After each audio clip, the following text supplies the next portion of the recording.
Hello everyone, welcome back to Adventures of the Mind.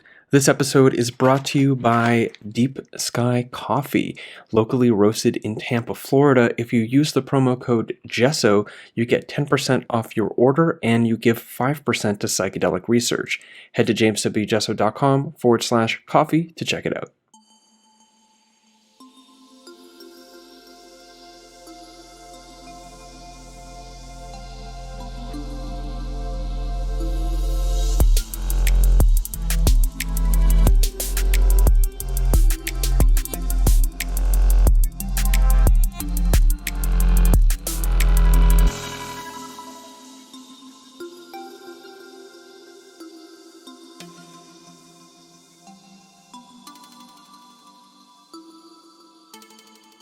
All right, welcome everyone. This is Adventures of the Mind, a podcast exploring topics related or relevant to psychedelic culture, medicine, research, with an ongoing frame of curiosity that asks, what does it mean to live a psychedelic life, to be psychedelically informed with the way that we manage ourselves in the world? And additionally, how do we take what happens with our psychedelic experiences and put it into the real life practicalities of the ordinary day-to-day and all the relationships sown throughout the mix. And this episode is discussing a topic that is highly relevant, two topics together as the same topic, both of which are highly relevant to the content curation or direction of the show. One of which being childhood trauma, as childhood trauma plays a pretty significant role in how we experience ourselves and how we engage the world and all the relationships sown throughout. And the other topic being ayahuasca, which is clearly psychedelic, and the topic being how to heal childhood trauma with ayahuasca, which is, pretty straightforward. You could see how that is relevant to the show. The guest we have to talk about this is Carlos Tanner. Carlos is from the United States and has degrees in both art and philosophy. He moved to Iquitos in 2004 and lived with his first teacher for 4 years before creating the Ayahuasca Foundation in 2008. He led every retreat and course until 2012, when he hired 2 assistant healers to accommodate the opening of the Incan Kenna School. In 2013, he stepped back from leading the programs to dictate more time to the administration of the retreats and courses and to raise his daughter. He currently manages the Ayahuasca Foundation website, handles the bookings and client communications, and organizes the various aspects of each program like management and maintenance. Recently, he has become a voice for the ayahuasca movement and works to spread awareness about the healing potential of plant medicine. So as you just heard me say, Carlos is on the show to talk about healing childhood trauma with ayahuasca, how that happens and what it takes, and then what to do with those healing experiences afterwards. And this has turned out to be a pretty in-depth conversation. We had been gearing up to go for about an hour, and we ended up going, in the actual recording of the conversation over 2. So it's a pretty substantial investigation into his work running a retreat center where he has seen and hosted thousands of people over the years, explicitly focusing on healing and healing with ayahuasca. A quick note about this is that, I actually recorded this a year ago. It was recorded a long time ago, and it just, for whatever reason, just didn't fall into the pipeline in a way that had it come out until now. And here we are. So he's talking a little bit about the research that was happening with the Associated Research Center that he helped build. And since then, the research has continued. So what is present in the Ayahuasca Foundation's sort of research tab, as he mentions at the end of the episode, is much more substantial now than it was when he referred to it being kind of meager at the end of the episode. So that's a point to consider. It's been long since sitting in the pile, and I'm really happy to bring it up now and bring it out now. So hopefully you're going to enjoy it. I suspect you will, because if you tuned in knowing that it was about childhood trauma and healing it with ayahuasca, you are absolutely going to get exactly what you expect to hear, or what you're interested in hearing. I don't know if it's going to be what you expect. You'll have to let me know on the subreddit. Big thanks to my patrons on Patreon who make this podcast possible, especially the people whose names are listed on the screen here on YouTube or in the show notes to this episode. Those people have been giving substantially, and some of which for quite a long time. So big thank you to them, and a thank you to my patrons in general, as your voluntary contribution to the financial integrity of the show allows me to put forth the attentional bandwidth needed to sustain the larger matrix of efforts that hold the show together. So basically, you patrons make the show possible for everyone. So thank you very, very much. Becoming a patron is easy. Just head to patreon.com/James W. Gesso and look at the options there. If you're not yet a patron and you're like, hell yeah, I want to support this guy, I love his podcast, patreon.com/James W. Gesso.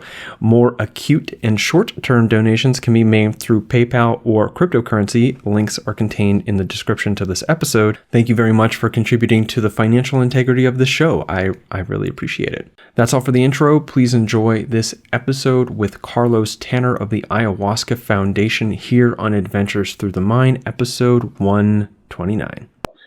Carlos Tanner, welcome to Adventures Through the Mind. Thanks, James. It's great to be here. So I'm going to talk today about healing childhood trauma with ayahuasca, and you're going to offer us some of your well-earned perspectives on what this is and how this works, and talk a little bit about the medical research or scientific research that's been happening at the center you work with. But before we get into that, it probably makes sense for the listeners to contextualize where you're coming from. So kind of a general overview of like, what is your involvement with ayahuasca? How did you get into it? And where are you now? Sure. My first encounter with ayahuasca was in 2003. I was suffering from depression that had turned into addiction, and really got to a very low point, like the rock bottom point of my life. And my intuition led me to the Amazon rainforest, really through a synchronistic event where a friend of mine who was in Iquitos, Peru, emailed me right at the right time, and I said, this is a sign, I'm going to do this. And June of 2003, I went down to Iquitos, Peru, drank ayahuasca for the first time. I only drank 5 times over the course of 3 weeks, but in those 5 ceremonies, had the most profound transformation of my life, was healed of the roots of my affliction, which turned out to be childhood trauma, which I didn't even know was there. I had, buried it like so many people, I think, have.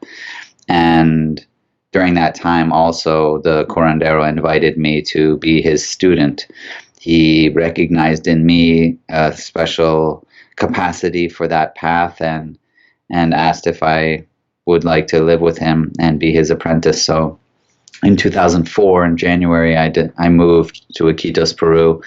My experiences confirmed like his invitation and the reality that this felt like the true path for me in my life. And so I lived with him from 2004 till 2008, essentially doing like a 4-year apprenticeship with him, at the end of which I came up with the idea for the Ayahuasca Foundation, which would be a place that offered healing programs and also training to share like all the things that I had learned as an apprentice with people that felt a similar call to study, but yet I could take away like all of the kind of confusion and mistakes that I had made over the course of my apprenticeship and present material in a more westernized format.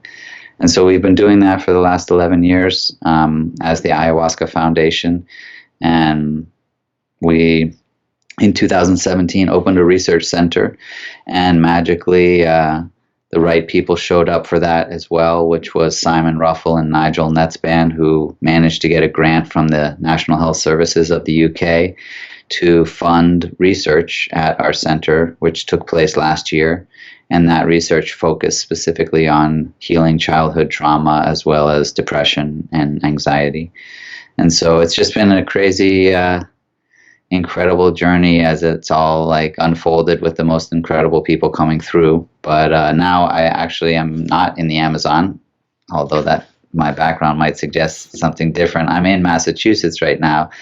My wife and I decided to move here last year because we have a 5-year-old daughter. So I commute now back and forth to the Amazon to manage the Ayahuasca Foundation. So my next trip back will be in about 6 weeks, a little less than that, to start phase 2 of the research at the new research center, as well as to start an 8-week initiation course and to do a retreat. I'll be participating in a full retreat in April. Mm-hmm. Interesting. So I'd love to get the sort of what the preliminary results are with phase 1, phase 2. So you've completed phase 1. I want to get a sense of what were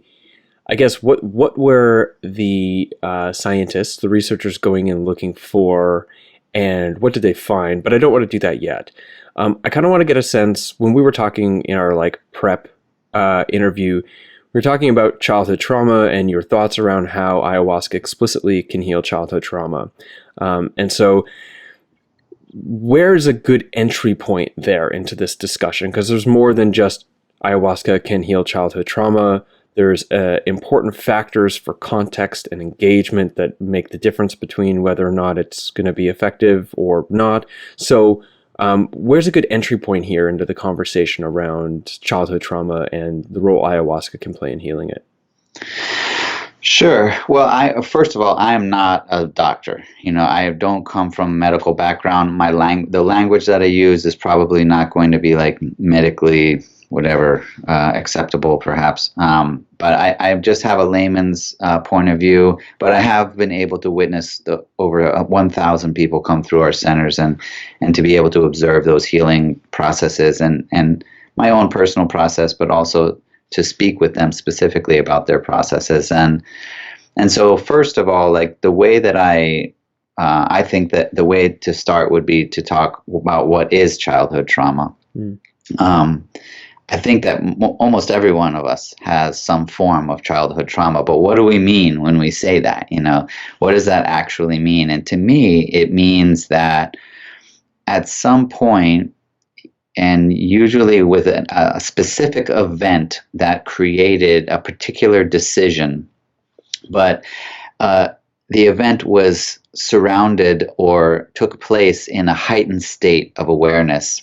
And that heightened state of awareness on a mental, on an emotional, and on a physical level, like all of our senses, our capacities were in a heightened awareness state. We made a decision that was inaccurate and detrimental to our self-perception and to our health, essentially. Usually that statement could be summed up by saying something like, it's my fault, or I don't deserve whatever. I don't deserve love. I don't deserve a good life. I don't deserve success because I have made a decision that I'm not worthy. And so the making of that decision in that hypersensitive state sinks that decision deep into our literal bodies. It sinks a truth in our self-understanding deep inside us. And because of the hypersensitivity,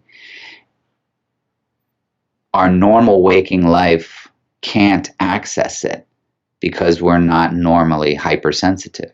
And in the case of a trauma, that hypersensitivity is created typically by extreme emotion like terror or, fear, deep sadness, anger, all of these negative emotions, extreme emotions, and in environments, in childhood trauma, you're not the one that's like creating the fear, but the fear is being produced by an environmental factor, And so that can be like getting attacked by a dog.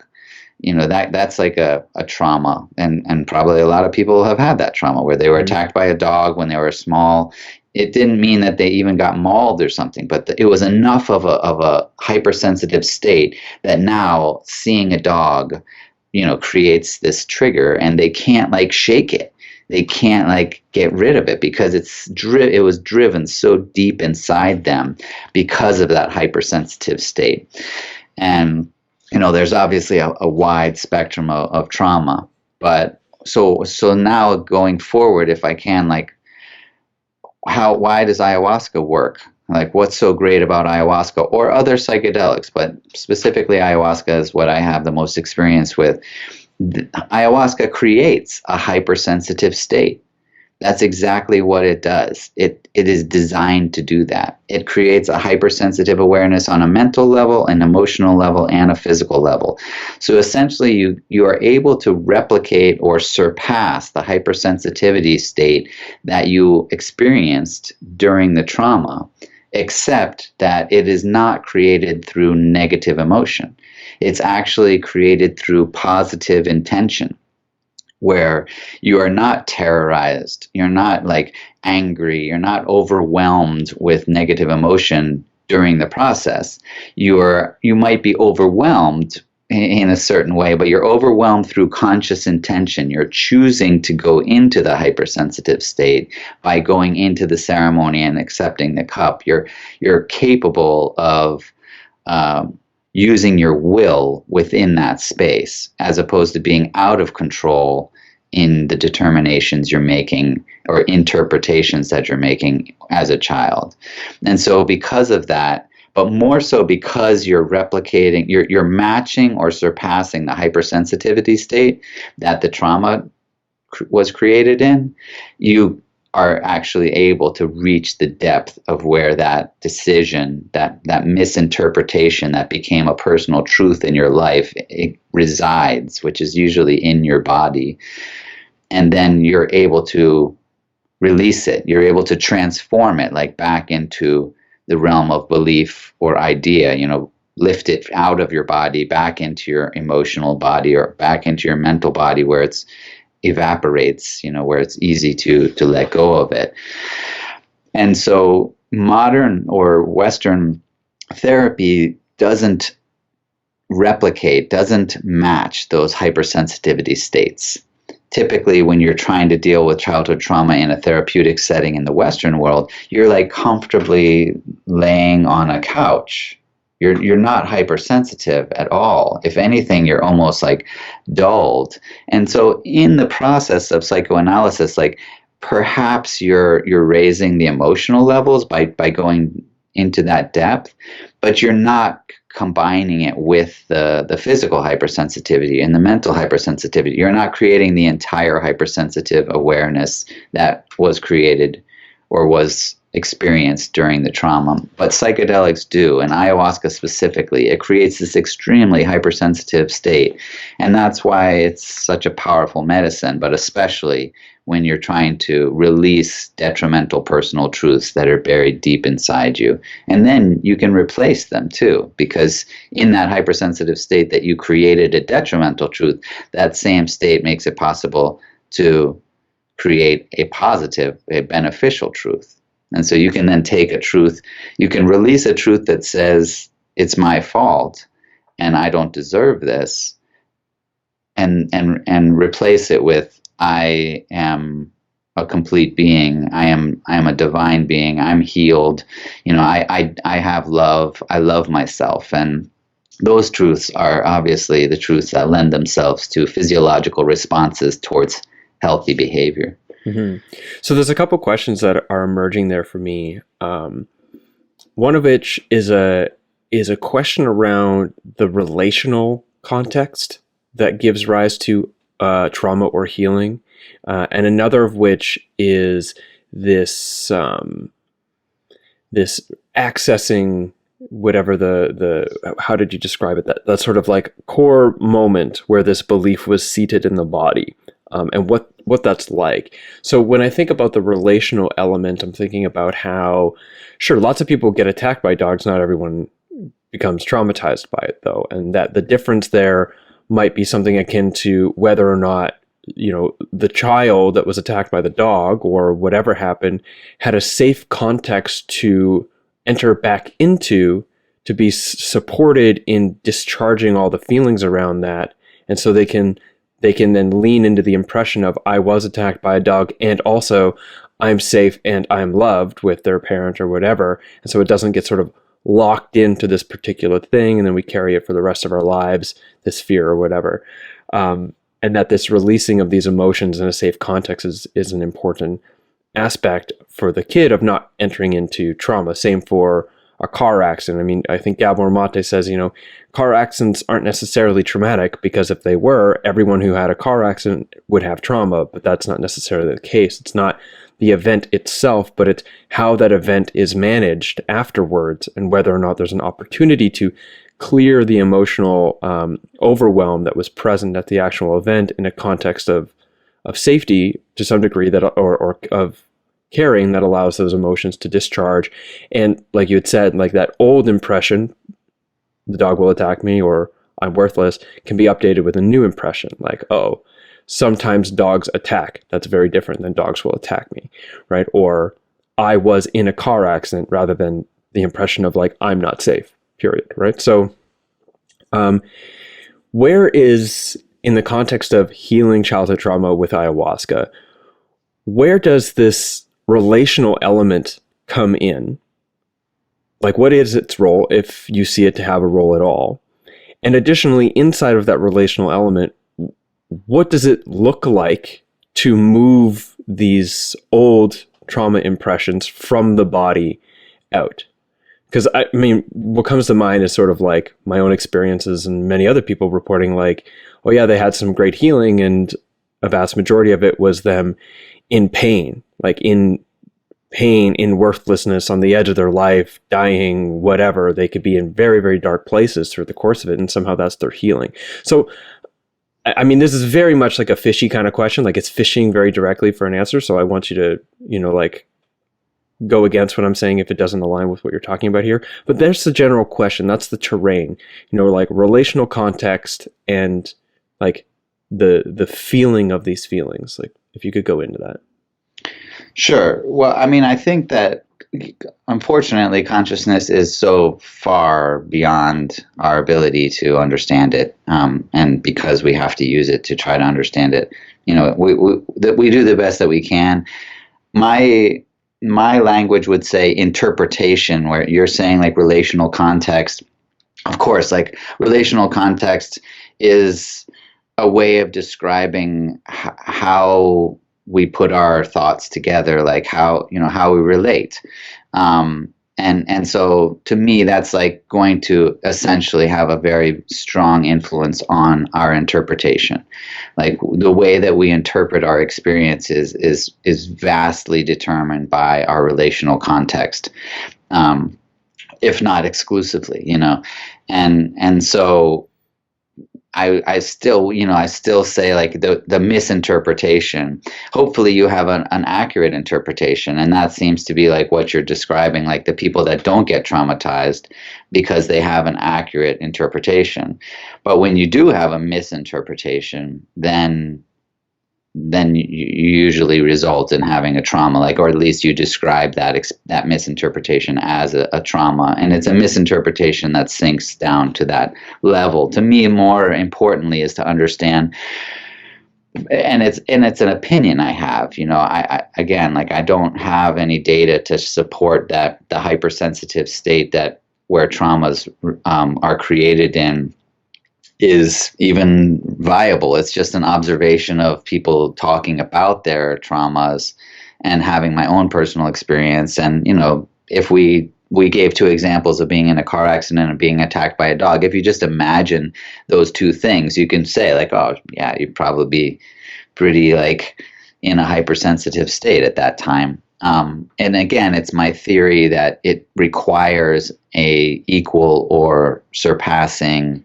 hypersensitivity state to access them. And so the relational context to me is definitely important, but once the trauma is created, then you just are going to have to deal with it. You're going to have to like try your best to replace that misinterpretation with an accurate interpretation. And I feel like when you achieve a hypersensitive state, like within ayahuasca ceremonies, um, it's almost like you've started scuba diving. Like you've gone down to a particular depth, and because you are now at that depth, you are seeing all of the creatures that live at that particular depth. But if you were to stay at the surface, you could never see those creatures because you just can't get deep enough. You can't see deep enough to know that they exist. In this case, those creatures are the experiences that we had in hypersensitive states. And so when you take ayahuasca and you have like a powerful ceremony, because it's not guaranteed that that's going to happen, you get down to this hypersensitivity depth, and then all of the experiences that you had in those hypersensitive states are now like available. They're like, they're swimming around you now. And so it's much more easy to experience them again. You're going to kind of see them again, watch these scenes play out. And clearly, if those were very difficult times, if those were hypersensitivity states created by negative emotions or harmful environments, then it's going to be a challenge. It's going to be a painful process. It's going to be a process that is not enjoyable in the throes of it, while you're having it.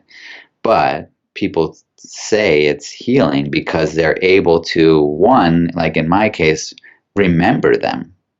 Because sometimes, I think oftentimes, like the traumas that are deepest in our lives aren't so accessible. We're not like, oh yeah, I totally remember that. Because if they were, they would be messing with our day-to-day life. We would be like so infected by them. So we almost have to like just bury them, just get rid of them because I can't deal with it. And so now like you're having to deal with it. And that's such a common description of how people talk about ayahuasca. Like, well, you've got to face your whatever it is, your darkness. You got to face your shadow. You got to face your fears. You got to face whatever it is. And I think that's not for nothing. People have that description for a reason. And so it definitely can be like a very troubling experience. It definitely can be where you're reliving the scenes that were so detrimental to your self-perception that literally like cracked your soul and let your love pour out the side. And it's the reason why you're been unfulfilled for so many years. That's not going to be fun to watch. That's not going to be fun to feel again. But because you're there in a mature mind, you're not a child anymore. You do have the ability to analyze your own consciousness, your own thoughts, your own experiences, and you do have the ability to maturely make an accurate interpretation of those experiences. You can then change the past in a way, because by reinterpreting more accurately your experiences from the past, then the meaning of those experiences can drastically be redefined. And then all of the detrimental belief systems that were built upon that detrimental truth or that wrong truth crumble, and the trouble is that that's not the end of the show. That's not the end of the healing. That's just step one of the healing. The infection of the trauma, is all pervading in your life. And the rest of the world doesn't get healed when you reinterpret a truth to be more accurate and beneficial for yourself. Your relationships are still tainted. Everything around you is still tainted. And so the real healing starts with that step one, which is obviously essential. But then it takes oftentimes a long time to recalibrate the dynamics of those relationships, and heal all of the secondary effects of the detrimental trauma. Mm-hmm. So there's that's great. I want to go into integration because that's what you're pointing to in that last statement feel like you're really pointing to the necessity of integration. I mean, I sometimes use the language of like making the mistake of believing that simply because you had a healing experience, you are now healed. That it doesn't require actionable effort afterwards to sort of carry that into the rest of your life. And I also want to go into preparation as well. You have a fairly extensive sense of how to prepare oneself to have a healing experience with ayahuasca.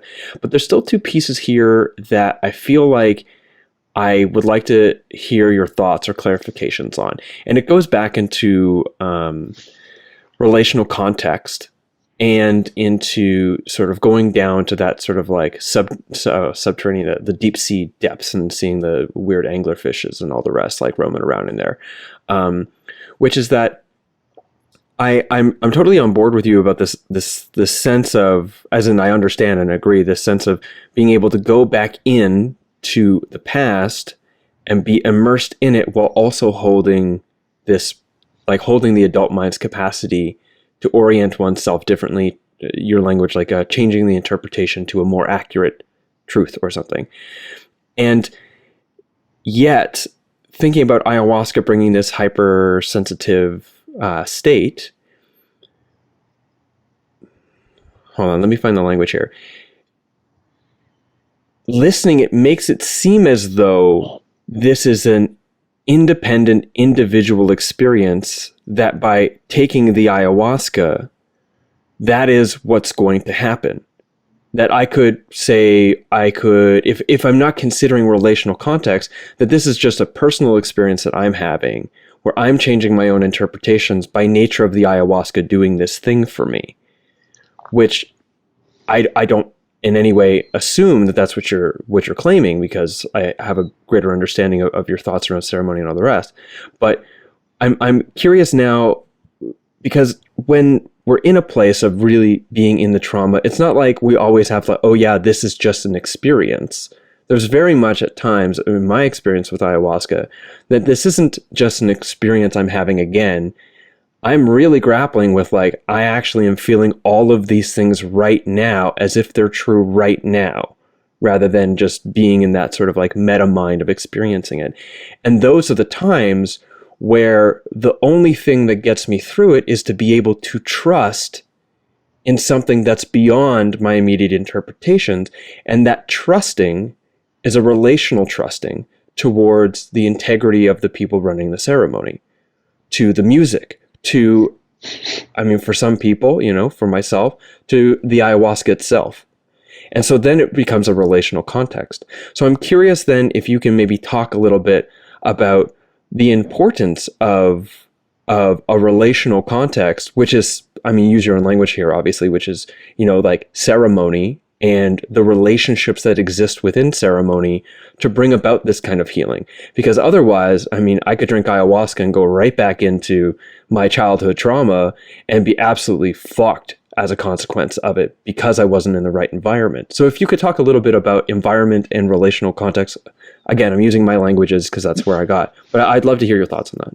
Yeah, totally. I appreciate you bringing that up. I admit that, like, I have a very kind of narrow experience channel, because I lived in the Amazon rainforest for 16 years, but I only went to ceremonies led by indigenous healers in the Amazon rainforest. That's my ayahuasca. Mm-hmm. So when I say ayahuasca, like, I'm talking about going to a ceremony led by a indigenous healer in the Amazon rainforest. I've only drank ayahuasca 4 times anywhere else outside of the Amazon rainforest. I've drank ayahuasca like 700 times in the Amazon rainforest and 4 outside of that.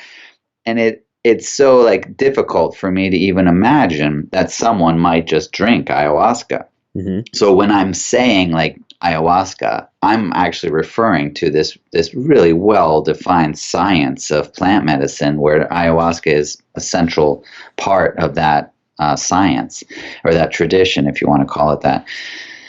So I appreciate like being reminded that that's not the case now. We live in a pretty different world now, where you could probably just, wherever you are, go to an ayahuasca ceremony or just buy a bottle of ayahuasca or just read the instructions or whatever. It's a different world from where I've been living for the last 16 years. And so I really appreciate that, because I think it is incredibly different, incredibly important, I want to say.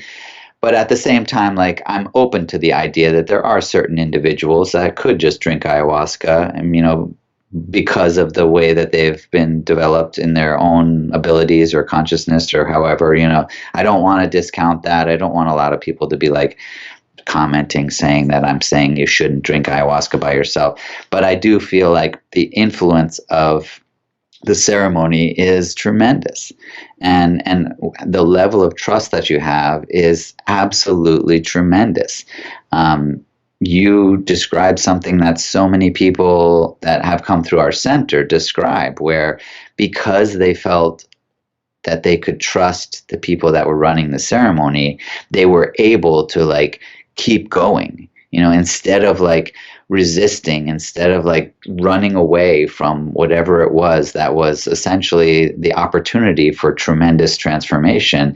That level of trust allowed them to move forward into a real challenging time, but yet one that would ultimately have the greatest outcome for them. And so it is incredibly important to me, and that is what I call inner environment. I think you're calling it relational context. For me, I call it inner environment, I guess maybe just because of plants, like soil. So we've got like our soil, and we want to plant the seed into that soil, and you want to have the best soil possible, because the seed will grow only in the best soil. So that the ayahuasca, is like the seed that you're planting, but you need to nourish your soil. And you can't just like toss it on concrete. And that to me is the purpose of the ceremony, but it's really the purpose of the entire science. The science surrounding the use of plant medicine and the rituals surrounding the use of plant medicine start way before you ingest this substance. The process, the healing mechanisms start to become activated far before the cup touches your lips, at least from my perception and the way that I've observed the ceremonies and the way that we run the programs. I actually think that people, their healing retreats, like we run retreats at the Ayahuasca Foundation, and people's retreats start when they click the button to register, because there is this act of activation. It's like, I'm starting this now, I'm making a commitment, and the commitment starts this chain reaction of physiological responses where you're literally like telling yourself like, hey, I'm gonna do this. I'm gonna go where I was too scared to go. And so all of these things, that like kind of little doors start getting unlocked, all of the physiological responses of preparation start to begin at that time. And the more trust that you have, the more positive your attitude is, the more faith that you have, however you want to describe it, all of those are like nourishing your inner environment. So all of these attitudes that you have, all of your beliefs that you have. I used to pick up every single participant at the airport, and we used to drive from the airport to the hotel where we would gather the whole group before we'd head out to our retreat center. And that drive is about 20 minutes in Iquitos. And in those 20 minutes, obviously, I would speak to them.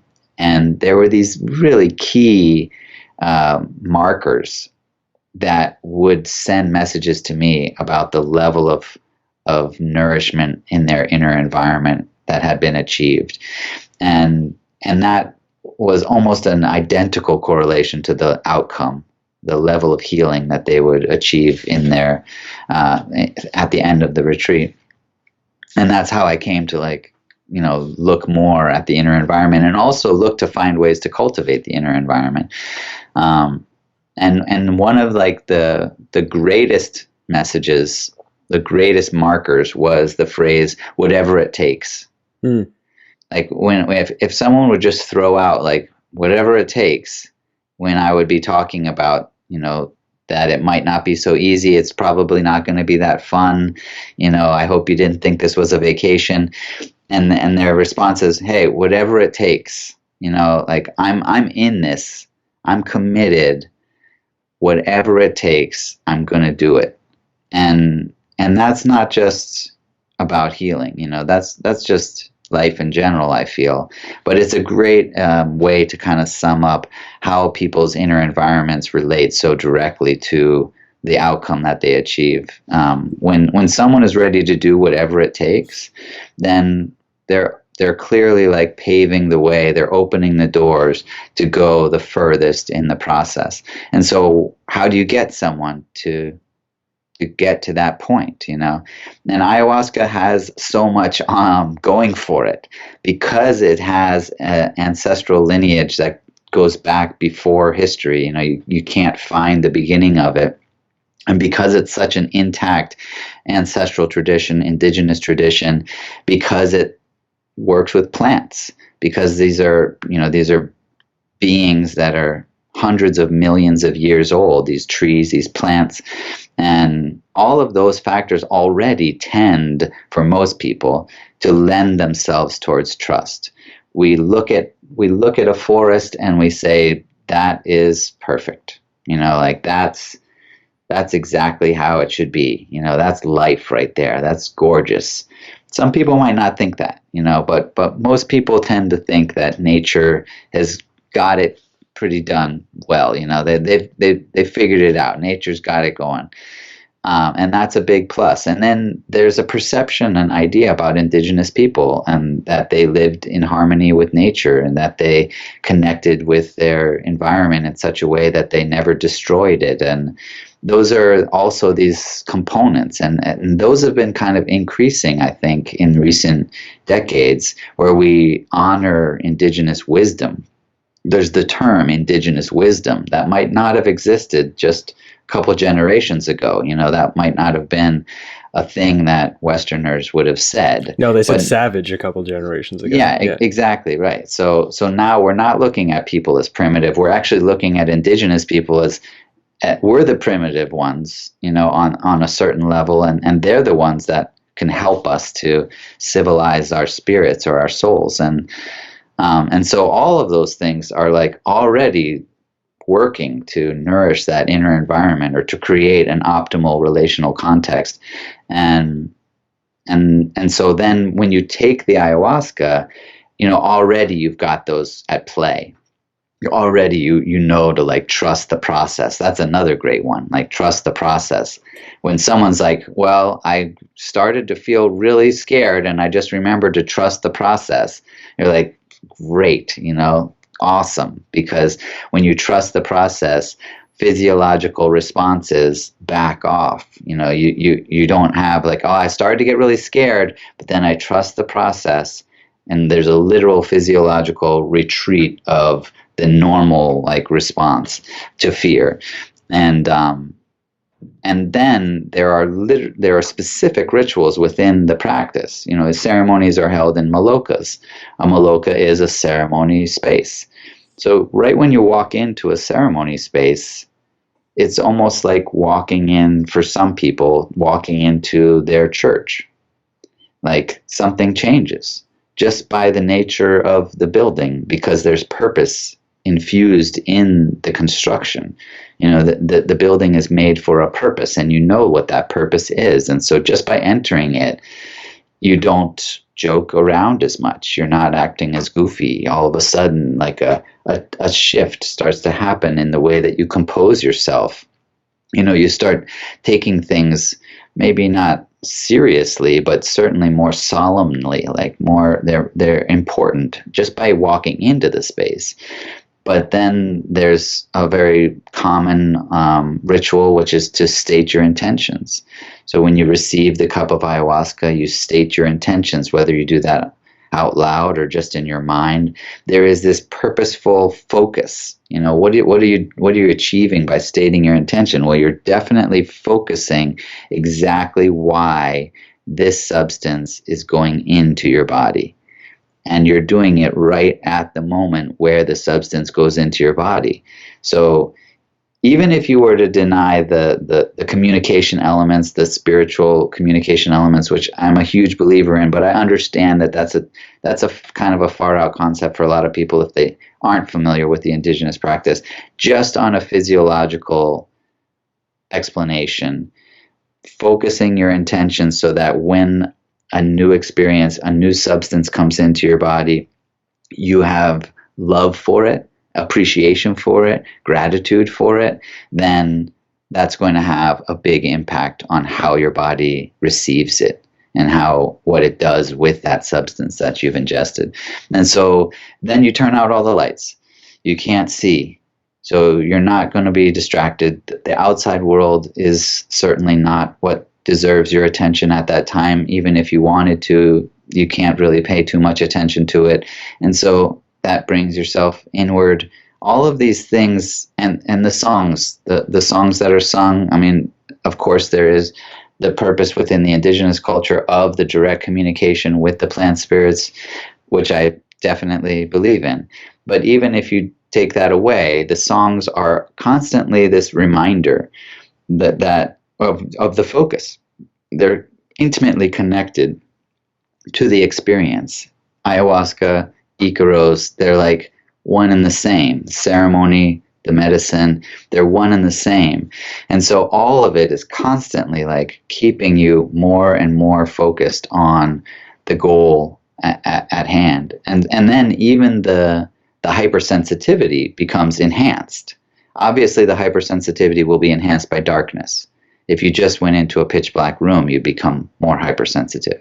So there's like physical elements, mental elements, emotional elements, all combining to essentially enhance the effect of the medicine. So it's far more than just the medicine. And that's definitely what you were pointing at, and I agree with it 100%. Unfortunately, because my whole world is, if I say ayahuasca, like obviously, I mean Amazon rainforest, Maloka, indigenous curandero, Icaros, ceremony, all of that is just because that's the only way I've ever done it. So I appreciate the reminder, but definitely like all of that is, I think, actually more important than the medicine that you take. So I love your concept of the inner environment. I love the metaphor, like the seed metaphor, the soil metaphor. I think that's great. I think I want to clarify for myself that I don't actually see inner environment and relational context as being the same. I actually see your inner environment and I'm like, yeah, that makes sense. And then relational context is different, but they're infused. If you think of it, or not infused, like interrelated. Like my inner environment is a system. And then my outer environment is also a system. And then there's a system of those two systems interacting with each other. So the Maloka, the intentions of the group, the relationships you have, the sort of influence that the way other people are showing up to the experience has on your own, on how you build your inner environment. So the entire outside world, the entire world around you, and what the context of the people and the relationships, the traditions over time, in the moment, but also over time, also over generations, but also over the course of your knowing the people, or their time there. Everything that's happening outside of you is the relational context that you have. So what is your relationship to those people? What is those people's relationships to each other, to the medicine, to ceremony? What is the relationship to the ceremony, to the larger tradition of ayahuasca? How does your understanding of that, how do you relate to your understanding of that? How do you relate to authority? How do you relate to all these things? And that is the relational context. It's both inner and outer, sort of undivided. It's like the intersection points of the inner outer is the relational context, which then I'm hearing you say is what helps to infuse this inner environment in a way that allows for more effective healing work to be done. Because without those things, without the ceremony or like a indigenous shaman or of somebody at the front of the room with integrity and experience and skill, that the chances of you being able to go into that place to build an inner environment is going to be less, because it's like the variables that in the relational context aren't fine-tuned to invite that into the inner environment. Yeah, I totally see what you're saying. I mean, I definitely would say that they're very tightly connected. Obviously, the way I'm going to relate to anything is going to be absolutely determined by how I am. So my inner environment will have the most profound influence on the way that I relate. Obviously, like if I don't trust anyone, then I'm going to relate with people in a very different way than if I do trust everyone. And so that's why I guess I focus more on the inner environment, because I think that the way that we relate to the world around us is the product of the way that we have nourished, or the way that we've constructed our inner environment. But yeah, totally. Like, I mean, I'm not sure like where you draw the line, like especially If in a there's a relationship. line at all. Yeah. Yeah, like is my relationship more about the other person, or is it about me? Like I'm not sure. Yeah, but I totally understand. I can definitely like relate to that. There you go. We're in it. Yeah. So let's talk a little bit about, I want to get into integration afterwards, but insofar as childhood trauma, okay, childhood trauma could be anything from, what did we say, a dog attack, to profound sexual abuse, to, I mean, people might not think of this as trauma, but it's quite traumatizing for a child. The early death of a parent, or the death of a parent early in the child's life, for example. What is ayahuasca, in your experience, good for helping with? Like, where does it succeed, like exceed, or not exceed? Where is it great, and where is it not so great? Is there certain things that's like ayahuasca might not be the thing for you, or are there certain things that's like, oh yeah, like, oh, early separation from the mother, oh yeah, ayahuasca's got you covered there. So are there certain things that you're like, ayahuasca is really great at this kind of thing, or are there other things that's like, maybe ayahuasca is not a great choice for this? In if just talking about childhood trauma, I really wouldn't look at it that way. Ayahuasca obviously is not it. Ayahuasca doesn't really do it. Like it's not like you just take it and then all of a sudden all this stuff happens. You are the one that's essentially doing it. But because ayahuasca and the ceremony and the tradition are creating this environment, which I'm referring to as a hypersensitive state, then within the hypersensitive state, what can you achieve? And my personal feeling really is that because of the hypersensitive state, you're just able to achieve so much.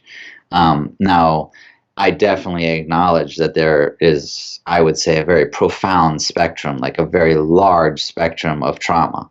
There's some very extreme trauma, and there's what would probably could be called like mild trauma.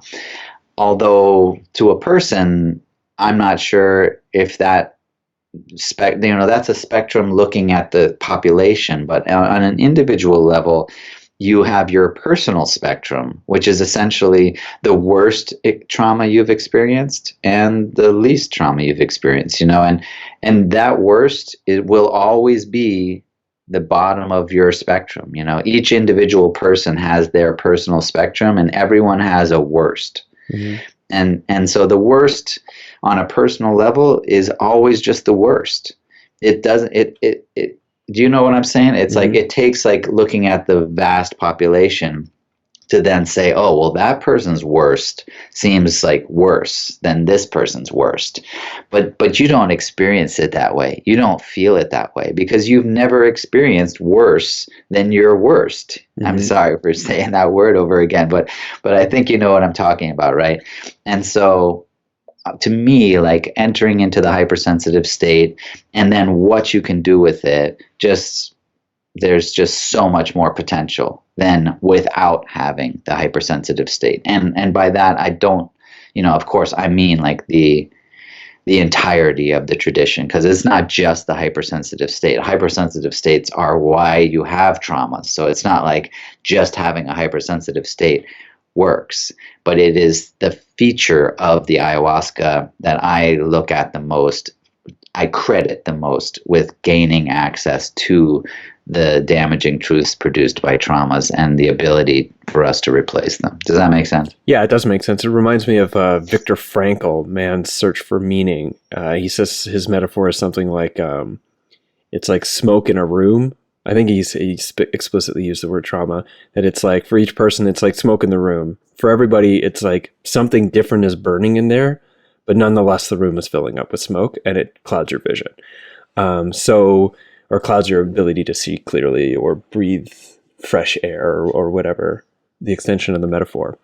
So I'm not sure how to broach this particular subject, but we're talking about, again, I'm leaning into relational context here. Maybe the boundaries by which we each define the self are located at different distances from the individual person here. But the context that you're talking about, like which is a Shipibo, I understand, like Shipibo ceremony with a shaman of good integrity over generations, and it's formed around a Western, I mean, for you maybe not, but like for the people who are coming to your center, formed around this sort of like translation into the language of a Western thing, so people can understand I'm here to, heal trauma and all the rest. The shamans understand that they've got their own thing going on with their own stuff that people do or do not need to understand in order to receive a healing,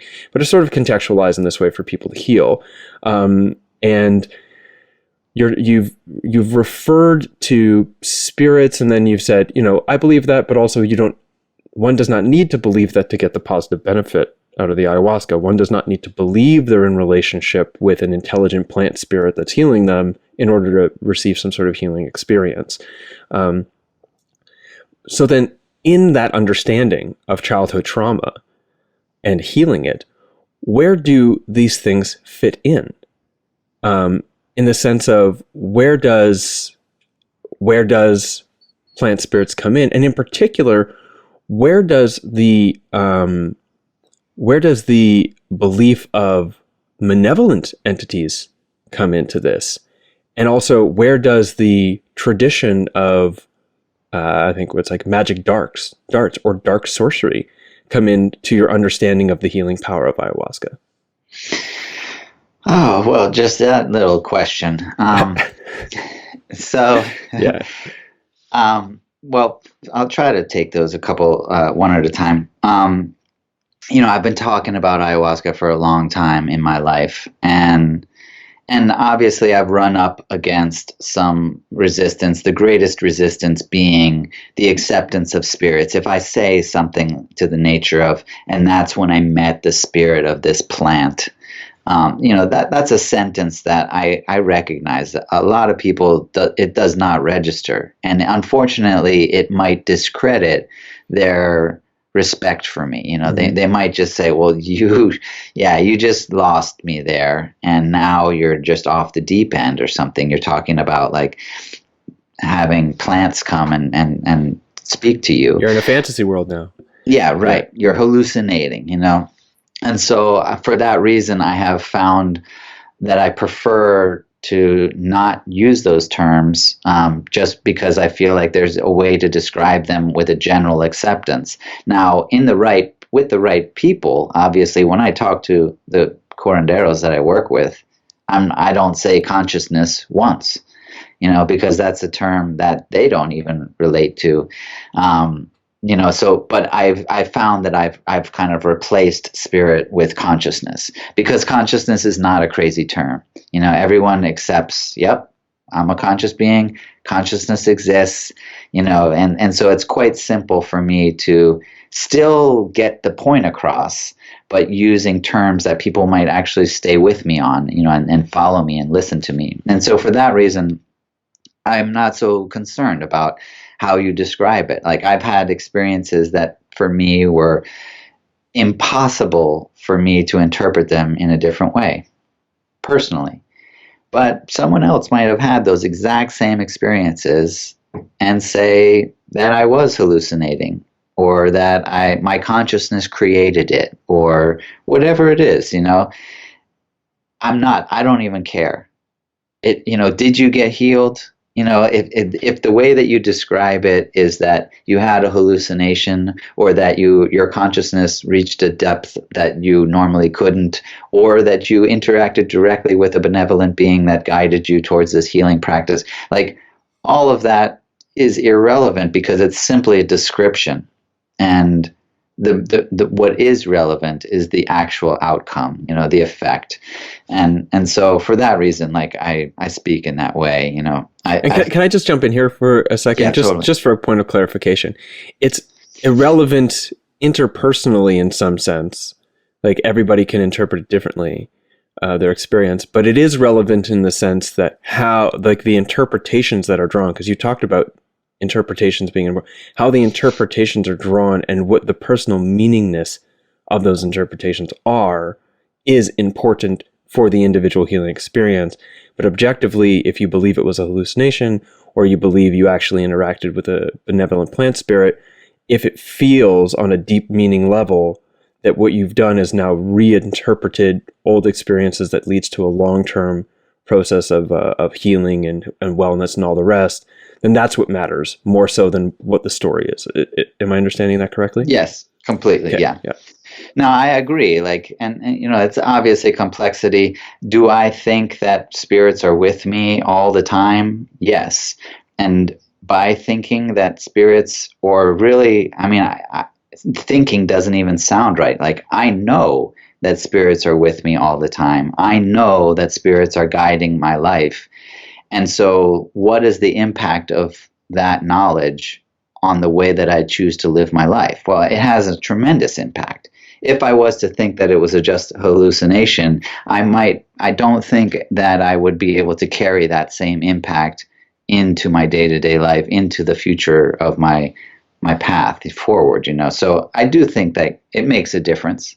But at the same time, you could make it work. People can make whatever they need to do to make it work. You can't convince yourself to believe something that you don't feel is true, And so I guess that's where we're all at. And that's kind of tying into the ayahuasca experience.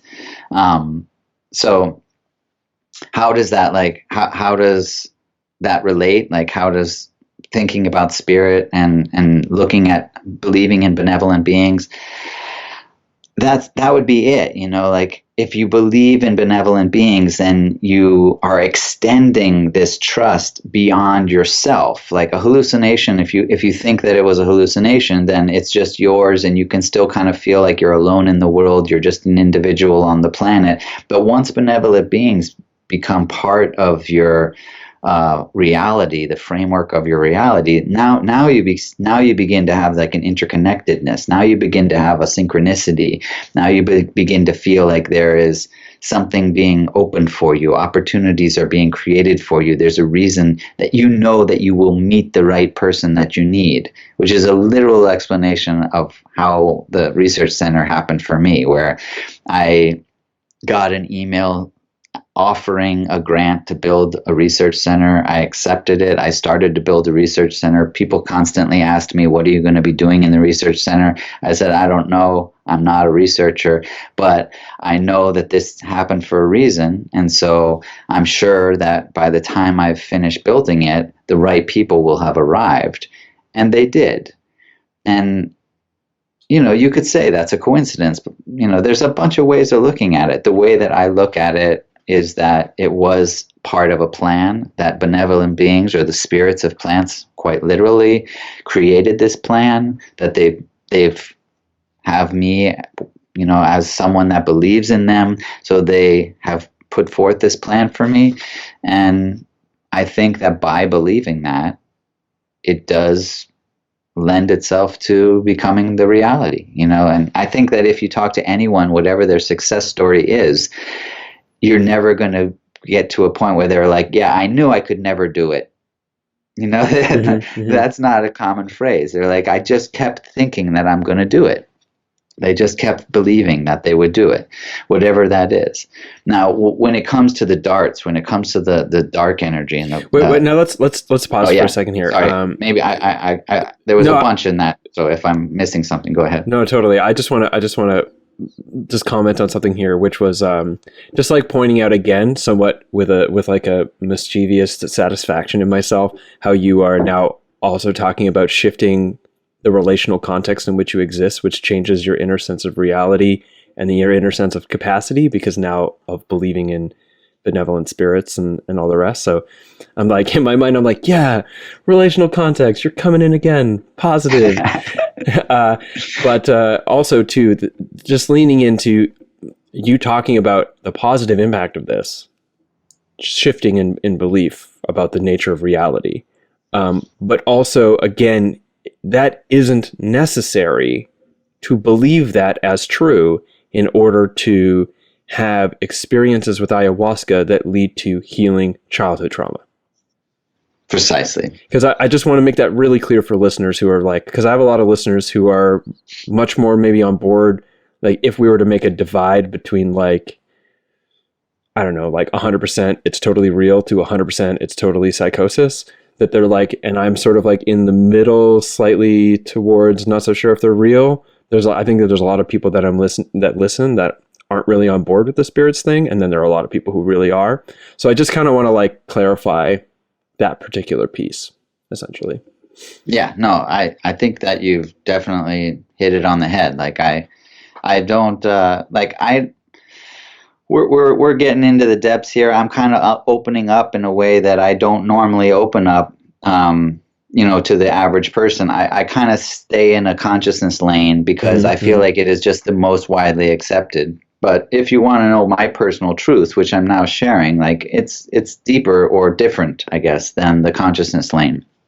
And the direct experience that I had, which is a short story, my very second ceremony, I felt a hand on my shoulder. I looked over to see what it was. My eyes were open, but in an ayahuasca ceremony, it was the hand of a man standing next to me and looking down at me very kindly with an expression of kindness, except that he wasn't a man like we would know. He was made of light, like he was a spirit. But I felt his hand on my shoulder, which is why I looked over in the first place.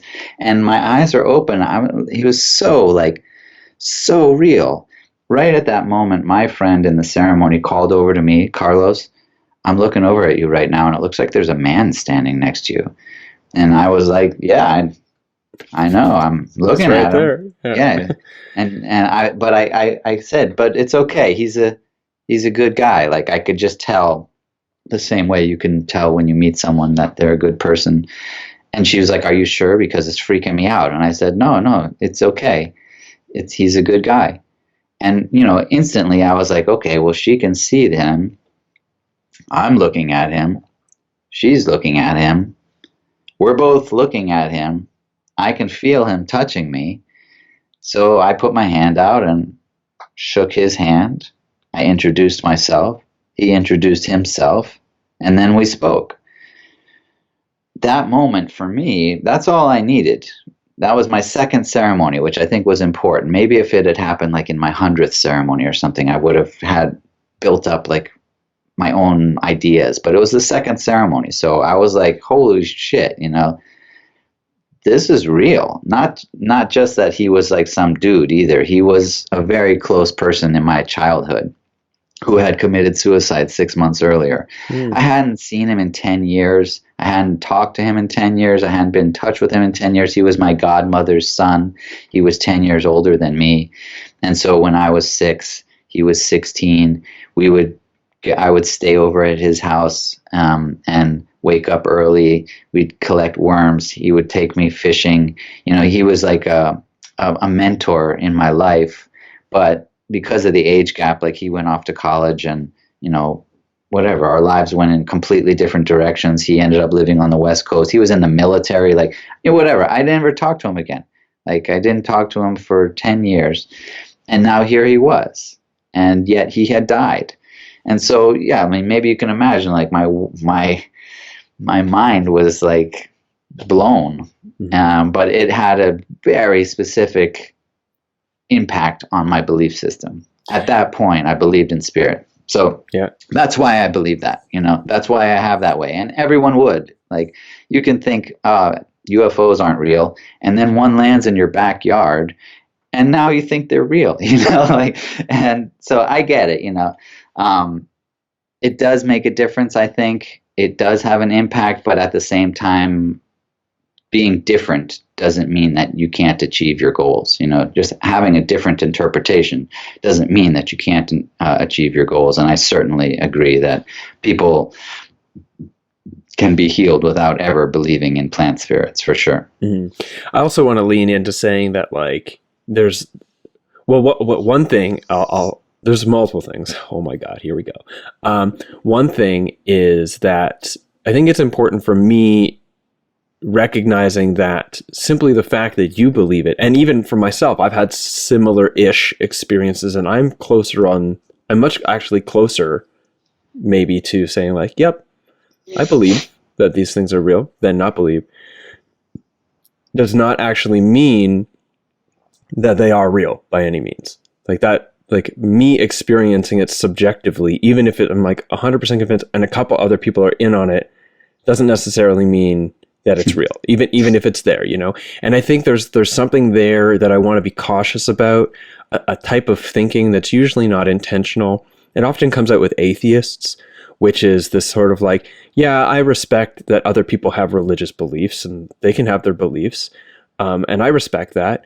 But actually, on an internal thing, what's being said is, yeah, I can respect that other people are wrong because people can be wrong and I'm right. And I think I want to be clear that on some level, it's like for the people listening that there isn't a tone of, yeah, some people can believe what's not true, which is that spirits aren't real. And that's fine.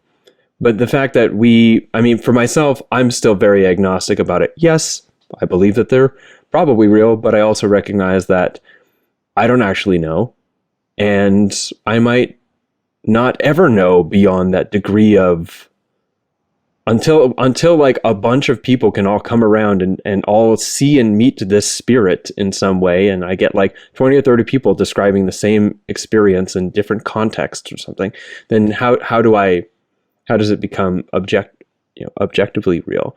And I kind of want to make sure that there isn't a perceived sense of that superiority tone in the discussion. Yeah, I appreciate that. I don't know either. I think that that's kind of the common ground that none of us know. I definitely feel like the way that I have tried to maybe universalize it, which again is just going to be like another opinion, it's just going to be another perspective. But I just believe that everything is consciousness. I don't think that there is such a thing as something not being consciousness. So my definition of consciousness is the universe, the energy that all carries consciousness in it, every molecule, every cell, every whatever you want to quantify it, every quark, every electron, it's made of consciousness. That's my personal perception. So if there are spirits, they're made of consciousness. My thoughts are made of consciousness. My dreams are made of consciousness. The chair is made of consciousness. Trees are made of, everything is just made of consciousness. And for me, that helps me to kind of universalize everything. But again, that's like another, I don't believe that everything's consciousness. Well, you're wrong, So in the end, we all have our own perspectives.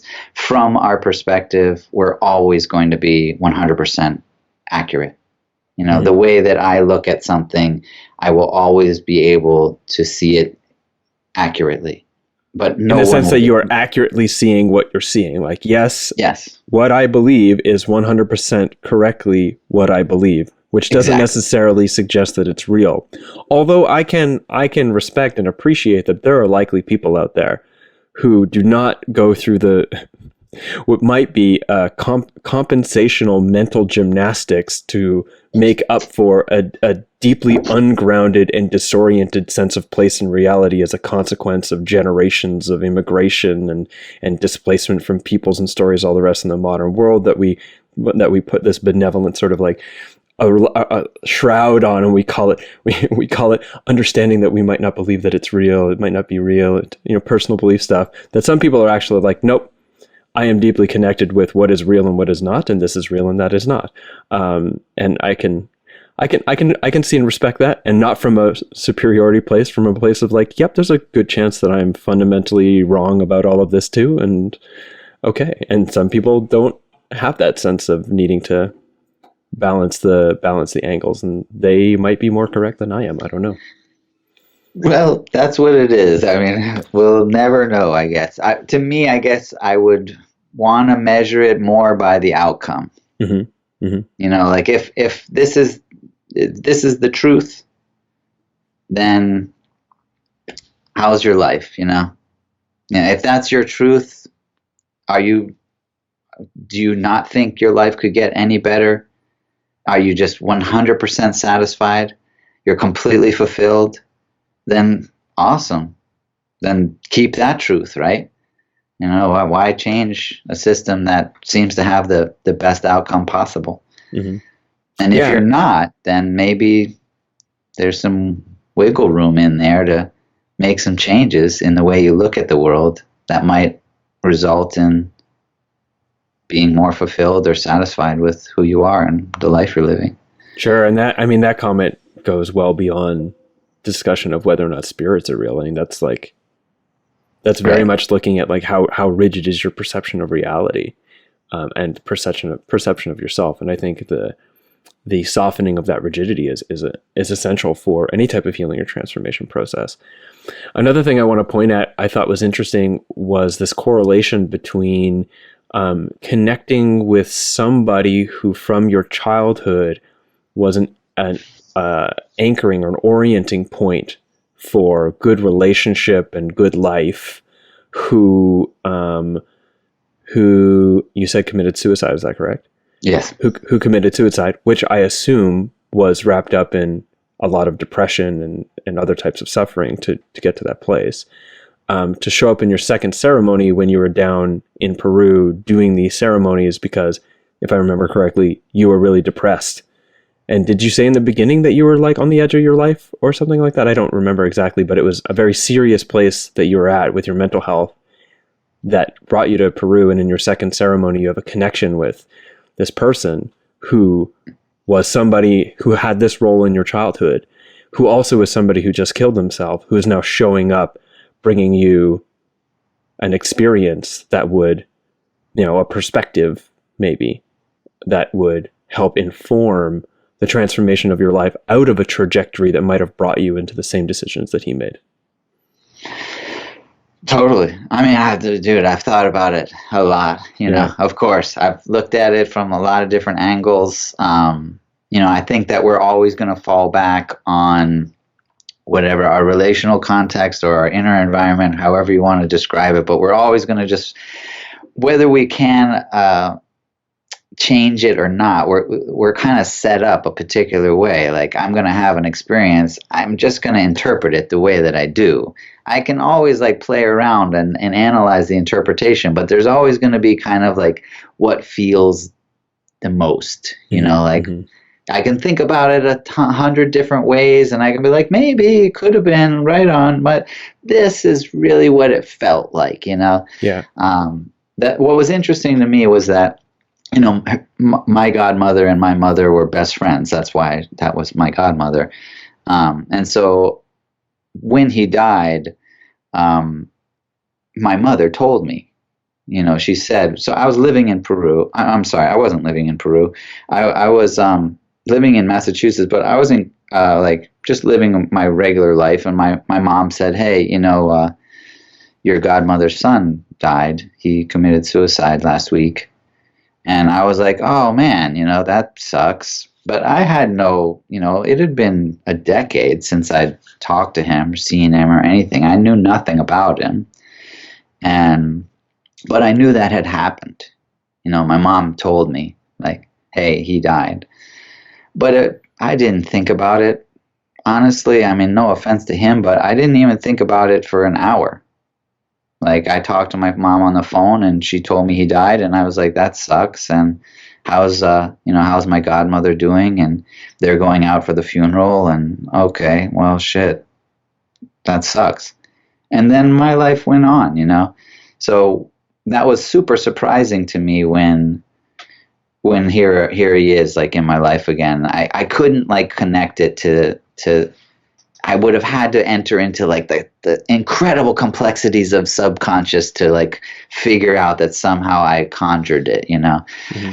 But that was part of my analysis, part of the whatever. I still don't know what happened, but I know that it was a central feature in my decision to move to Peru and live with an indigenous curandero. So yeah, I have no idea what happened, but it was the most important part of my process to change my life completely. Wow. Great. All right, so let's get back in trajectory here. I got three more things I want to talk with you about. One of which is to follow up with this magic darts and dark sorcery discussion, because it's not all light and love in the ayahuasca world, even in the traditional Shipibo world. And then I want to get into integration, and then I want to hear about the results from these scientific studies. So if you can jump back on to whatever train you were on there when you were going into the magic darts and dark sorcery, I'd appreciate that. Yeah. Yeah, we just had that conversation about spirits being real. Now we're going to jump into magic darts, so this is going to be fun. Yeah. So yeah, I wish I could just like I have gone so far, bounced around like with the whole concept of brujeria, which could be defined as witchcraft, or specifically like the magic darts. I definitely know people that like talk about magic darts. It seems like they're like obsessed with it, both indigenous people and like Westerners. And you know, my first teacher definitely like was talked a lot about like black magic. And you know, pretty much every indigenous curandero I've ever talked to, like, talks about it in some level, you know, as a part of their reality. And I've never really like settled with it. Like, there was a point where I definitely like believed in it, but then I think I got to the point where I was definitely recognizing that my belief in it was like tainting my life. Like something bad would happen and I'd be like, oh, black magic, you know, Right. It was like, and I was like, dude, come on, man. Like you might have like eaten some bad food and now you're like thinking that spells are being cast upon you. Like, chill, you know? So I think that I probably, because I started not knowing anything and was just like, you know, taking in all the information that I could as an apprentice or a student of curanderismo, I accepted it. You know, it became like a part of my reality simply because that was the body of knowledge that I was trying to learn.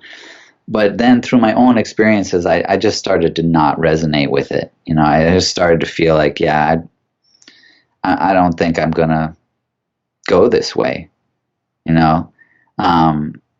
But I feel like there is still this, this opportunity.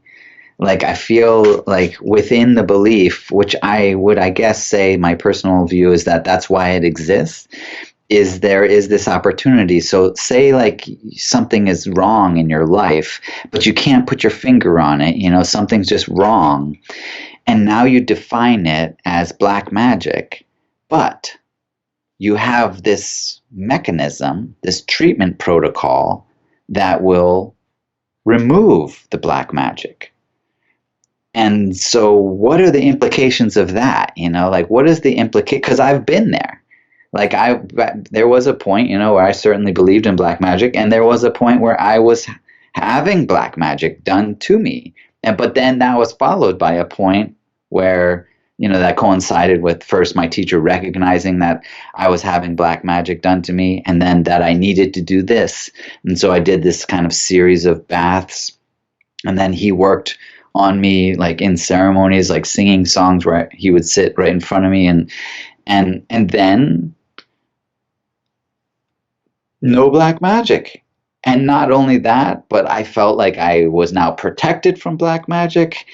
And so what did that do? You know, like what did that do for my life, where I was like, haha, now I'm protected from black magic and the black magic is gone.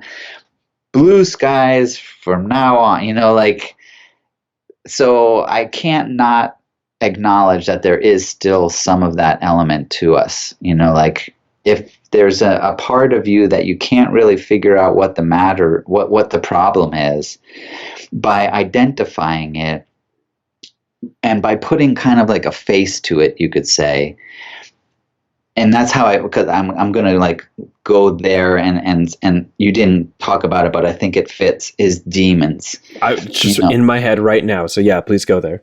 Yeah. So a demon, like what's a demon? Well, I don't know, but if I feel like something is wrong and I can't say what it is, by putting this face on it, literally, like saying, oh, it's a demon, now I have the chance to actually interact with it.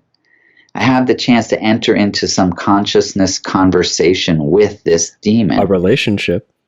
Precisely. Yeah. And I can also like make peace with it. I can destroy it. I can like send it away. Like we can have an interaction that can end with a resolution where the result is me being better than I was before, healed, or, not feeling this way, not suffering, not feeling whatever, like just better. And so if I take something wrong and I create a name for it that has a solution process, that has the opportunity for solution or resolution in it, am I like working with my own consciousness to essentially empower myself to achieve that resolution? And I guess that's how I look at it now. Does that make sense? Yeah, I mean, I'm wondering how that fits inside of, because you've expressed this firm belief in positive, in being having spirits in your life, positive spirits. And yet it seemed like maybe you were just giving I don't know if you were just giving a language for the consciousness channel, or if that's actually what you believe, but then you have this softer belief around demons. Am I interpreting that correctly? Like, yes, 100% benevolent spirits exist. Well, demons might just be this other thing and blah, blah, blah. Because like if benevolent spirits exist, would it not suggest that the demons do exist as well? Well, I might have said benevolent. You might not have either. I personally don't think that spirits have like an agenda that for good or bad. Like good and bad to me is just, we made that stuff up. It changes. What's good now might be bad later. I don't really look at it like that. I do feel that there is what could be called benevolent would be this natural, I believe in a natural divine motivating principle for balance and harmony. And to me, that is exemplified by the fact that if I like cut myself, it will heal, provided that there's no obstacles for that principle to achieve its goal. If you cut down a forest, it will grow back. If there's all these examples, animals that like get a broken leg or whatever, and then it heals. It might not heal exactly right, but like there is a healing happens. It just always will happen. A tree, the branch gets hit by lightning or something, it heals it. However it does, it does the best. There's always going to be this process towards healing. And so if that's benevolent, then okay. I don't know. I don't know if I would call that benevolent. To me, benevolent kind of suggests that there was like a moral decision, and they were like, I choose good over evil, And so for that reason, I have more trouble believing in the demon, because the demon to me would be this like attempt to create disbalance, disharmony. And yeah, maybe the lightning was, that hit the tree was the demon, I guess, Or the termites eating it, for example. Yeah, right, sure. Mosquitoes, like, but bringing diseases, sure. Like all of that, yeah, I can see that. I guess for me, I would still like step back from that and say, oh yes, but like the planetary effect of the organism of the planet stays in balance, even if like disease comes in, or even if the branch gets broken, like the branch breaks and light comes through the canopy and more plants grow. And, like there's always this way to kind of, for me, look at it as balance, like harmony. It's always moving towards maintenance of balance and harmony. And so for me, demons don't really fit into that unless they are working like as agents of change, like that the demons are actually like doing good, but they're misunderstood, which, yeah, maybe that I probably lean towards that. Like demons are just misunderstood. That's all. Sorry. Yeah, it's okay. That's interesting. I mean, this conversation has definitely gone into sort of like much more hypothetical direction maybe than either of us intended. No, I like it. I don't really go this way with the podcast super often. Let's try to like I'm going to try to like trajectory back down into like interviewer mode here, and ask specifically something that came up earlier that I forgot about, which is, okay, so before we get into integration and then the results of the study, you suggested that, ayahuasca suggestibility or sensitivity, and you can heal these traumas and blah, blah, blah.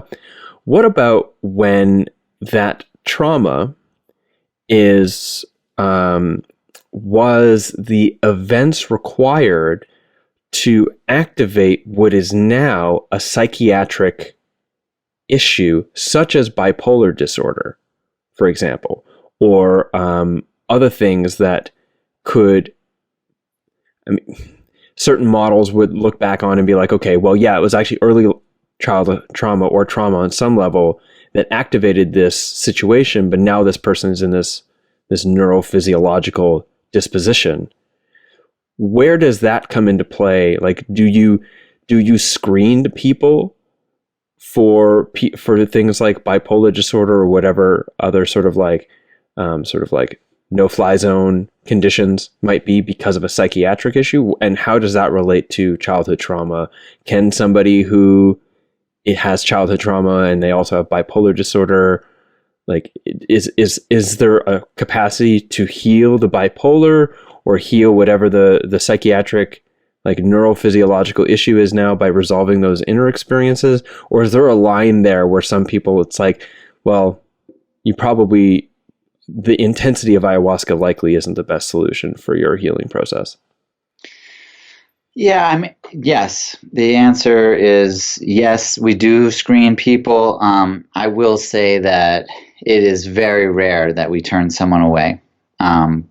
But we have turned a few people away. And psychotic behavior would definitely be the most important marker of whether or not we think someone should proceed with ayahuasca treatment. But I'm not a big fan of like having it be in your family. I know that's like part of some people's screening processes. I don't think that if you had a family member that suffered a psychotic break, that disqualifies you from having the receiving ayahuasca treatment. And bipolar is not a marker that would disqualify someone at our center from receiving treatment. In fact, we've had a number of people that claim healings from using ayahuasca that they now say they are healed from bipolar diagnoses, at least. Obviously, all of the mental conditions, issues, psychological issues are very subjectively determined, which is a challenge for sure. Like there's no blood test for bipolar. It's not like you can just say, oh, we found bipolar, it's right by your liver and it's growing. It's a subjective determination, and there's obviously a spectrum within it as well. There is someone, Benjamin Mudge, I think his name is, he's been working like specifically looking at bipolar, like just bipolar with ayahuasca treatment. He might be like a better person to talk to about that, but getting to the point of it, like, it's a bit very, very confusing, I think, I would say that trauma is at the root of every condition, to be honest. In some level of trauma, whether it's childhood trauma or later on in life trauma, but I would look to trauma across the board for physical, emotional, and mental and spiritual issues. And I do feel like ayahuasca is at the top of the list for how best to achieve optimal results with treatment. But of course, when I say ayahuasca, I don't just mean the substance, and I mean the entire practice of it. Mm-hmm. I'm very, very positive about what's been happening with psilocybin research, and I'm hoping that like there can be a lot of cross collaboration, because the trouble that I see with psilocybin is that they don't have the benefit of having such a powerful tradition behind it.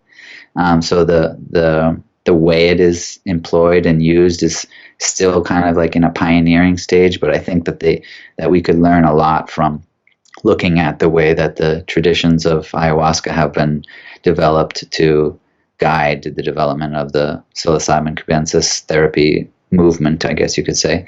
But I think that psilocybin may be like the more globally accepted like psychedelic therapy treatment. Also, just because of like the sustainability of it, you could, in a year, you could grow enough mushrooms for the entire population of the planet. Right. Yeah.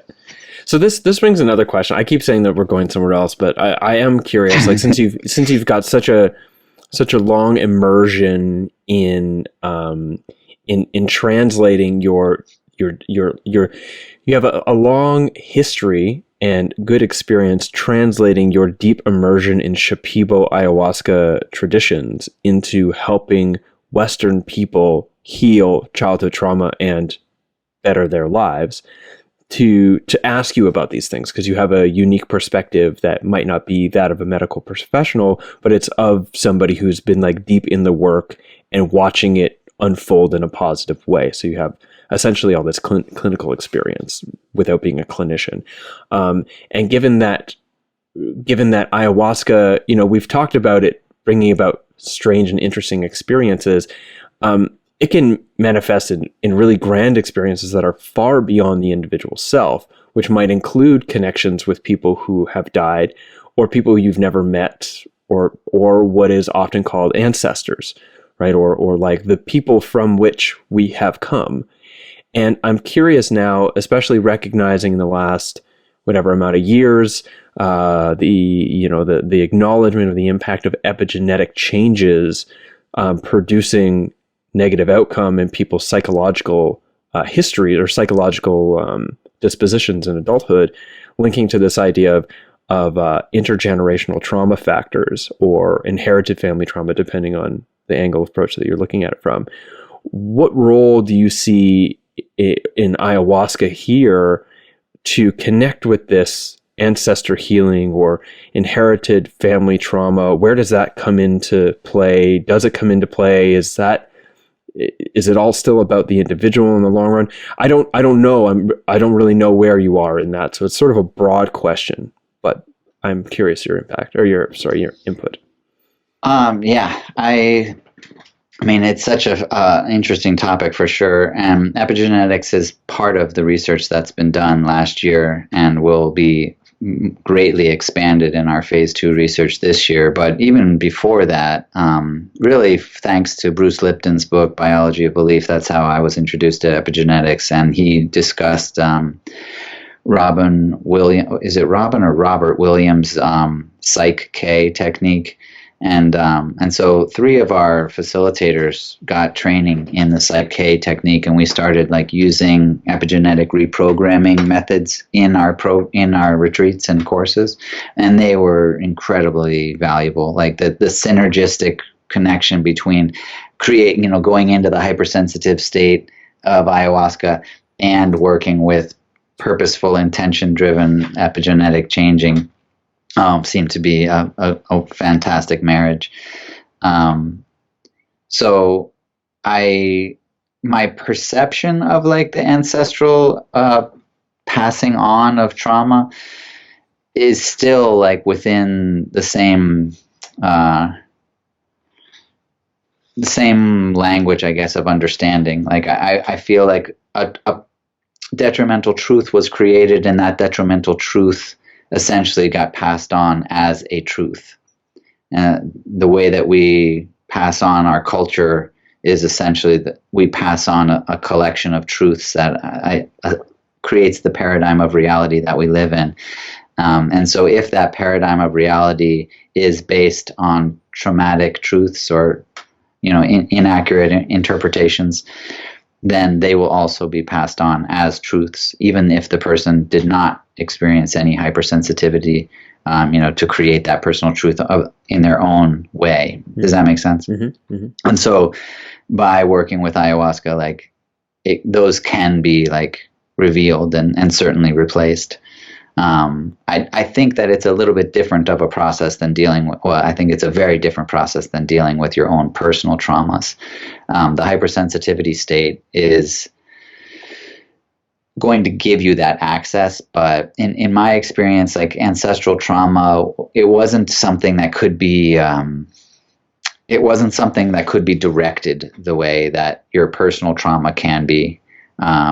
Because it's not your life, so it's almost, my guess would be that it's something that would be hit or miss. Like it might happen the first ceremony and it might not happen for 5 years, or it might never happen, it's not the same as having like a concerted and conscious intention for your personal healing, because you are still working within your own experiences and your own memories of those experiences, interpretations. But I definitely believe in ancestral healing. Mm-hmm. But my belief in what it means to have ancestral healing take place is still the same in the sense that you're replacing detrimental truths with ones that bring about more benefit in your life, and then you'll pass on those beneficial truths to your future generations, which I think is a great idea. Yeah. So let's get into integration here. As we're drawing the corner. It's funny, at the beginning before we started, we were talking about, you were like, oh, how long are we going? And then I said somewhere between sound bites and 3-hour podcast, but not in either direction. We're coming up on 2 hours actually, so that's fun.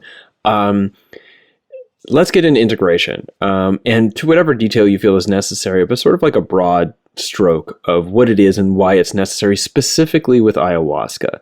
And of course, it's going to be different for whether or not you had a healing with spirits, or what someone was like, oh, I was healed by angels, or someone who's like, I sorted out my great-great-grandfather's guilt over burning the house down. I mean, it's going to be different for each different person. But my specific questions are around generally why integration and what it looks like, but specifically what it looks like coming back from Peru. Because we leave a relational context, we leave a life that is formed around and influencing a certain inner environment that we're holding. And then we completely leave that life and have an experience somewhere radically different. And in that place, we experience something incredible and positive. And then we leave it behind. Physically, we leave it behind completely. Right?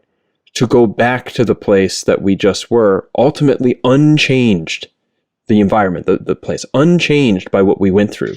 We're the different part now. Okay? So what does integration look like in that context? Right. I mean, there's two parts to that. One, the liberating quality of leaving your entire life really lends itself to the transformation. I think quite obviously, if you have no one know you, you go to a place where not a single person knows you. They don't know who you were last week. They have no idea about who you were, so they're never going to project on you an identity based on the way that you used to be. And that itself is just tremendously liberating and enabling a transformation to take place. So much of us, like we might have had these experiences where you're like, I'm going to be a different person tomorrow. I'm going to be the person I want to be.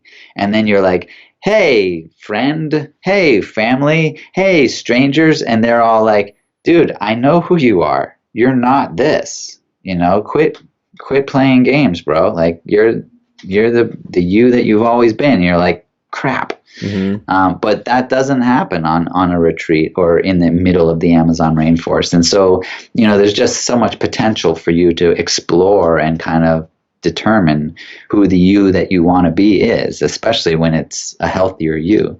But yeah, totally. Then you go back and you're back in the environment that most likely was a big part of why you went to the Amazon in the first place. So that's the real challenge. The easy part is really the healing, I think. Might have been hard that night, but like when you look at the whole span of the healing process, that's kind of the easy part when you compare it to the challenges ahead, when you have to go back and face all of those relationships that are probably tainted by the infections of your traumas, or however you want to describe it, the shit you have to deal with basically when you get home. And so what does integration look like? Well, I want to go, what should it look like? Because it can look like a lot of different stuff. The worst case scenario, what it shouldn't look like, is that you go home and you change nothing. You go home and your buddy is like, hey, dude, I'm so glad you're back. Let's go do some cocaine to celebrate. And you're like, yeah, man, sounds great. Let's do that. I used to do that. So, and then, within a day, it's over. Like you've just like reverted back to all of your old patterns instantly. That's not how integration should go. In fact, that is not integration. That's whatever the opposite of integration is. Degradation? No, I don't know. I think disintegration would be the opposite. But yeah, anyway, I hear what you're saying. Yeah. What would be integration is that you essentially want to hold on to your experience.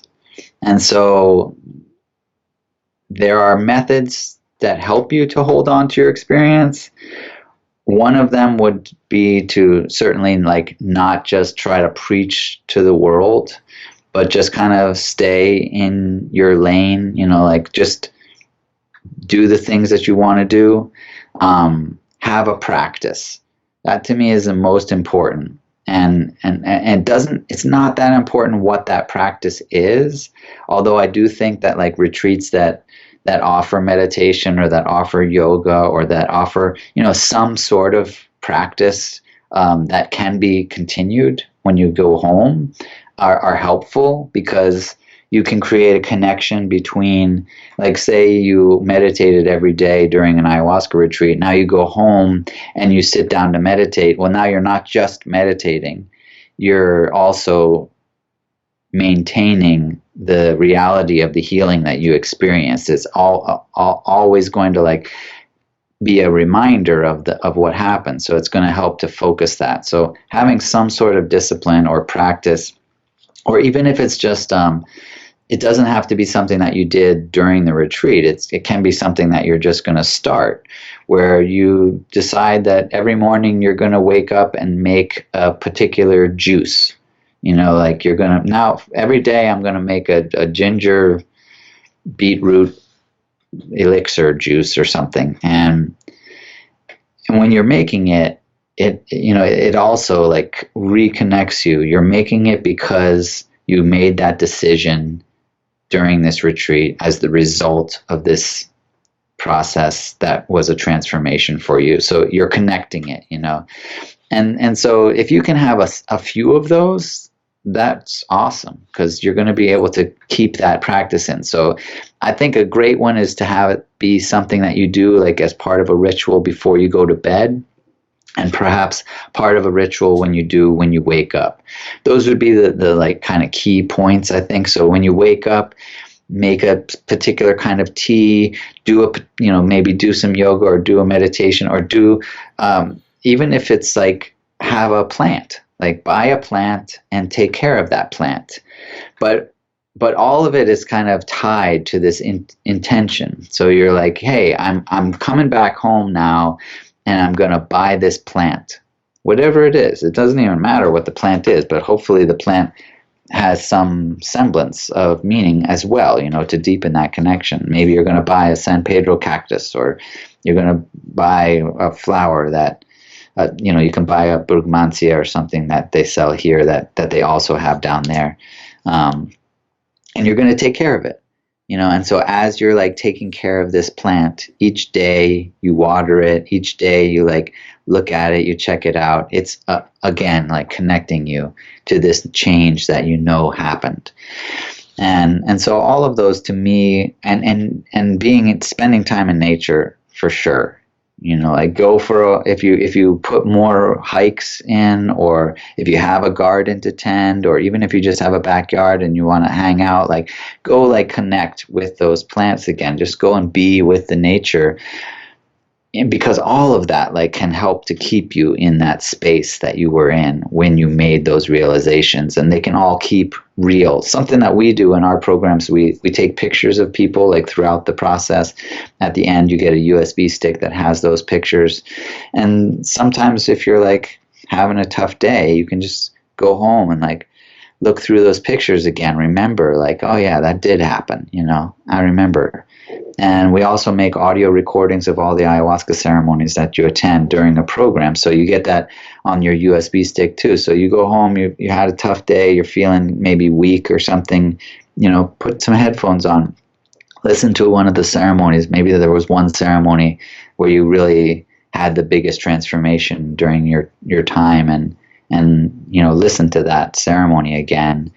Try to like remember it, stay in tune with it, because it takes the most courage to repair the way that you relate to your environment at home than it does, to make those transformations during the retreat. The biggest thing for me, I would say, is the relationships themselves.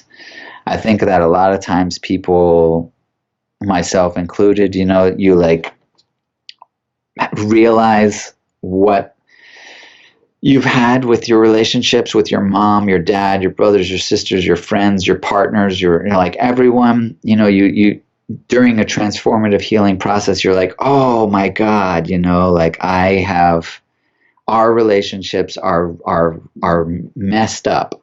And maybe that's because of my trauma. You like acknowledge the part that you feel like you want to fix, and you want to like go home and fix everyone. And that's it could be very, very troubling, to come home and you want to fix your partner, you want to fix your husband or your wife, or you want to fix your mom. And because you had all these insights, like, oh, it was my personal traumas and I released them. Now you've got to release yours. Yeah, that's probably not going to go over very well. So to me, one of the things is like, just be you, just be you, and take control of your responsibility, which, your ability to respond. And so like, if your spouse is coming at you with their typical like critique or whatever it was that was troubling in your relationship, you can respond differently now, and keep practicing that. And the way that you modify your own responses will inevitably seep into the way that they modify their behavior as well. But you can't just like want to make the change, because they're not drinking ayahuasca, they're not entering into hypersensitivity states, they're not, so it all you can do is change your own responsibility, or your own ability to respond. And by taking control of that, those changes like start to seep in, accepting the fact that relationships can't be solved overnight. This is going to take a long time, but you're committed to it is a big part of the integration process as well. Like, I think it's natural that you want to just come home and fix the world, but unfortunately, when you hit those walls where you don't see it fixing it at all, it can really hurt you, because you've only been fixed for like a week, so you really want to just focus on just take some simple practices, keep building up this habit. As that healthy habit continues, it maintains and strengthens the healthy habits that you also are in your perceptions and your interpretations and your responses to your experiences. Mm-hmm.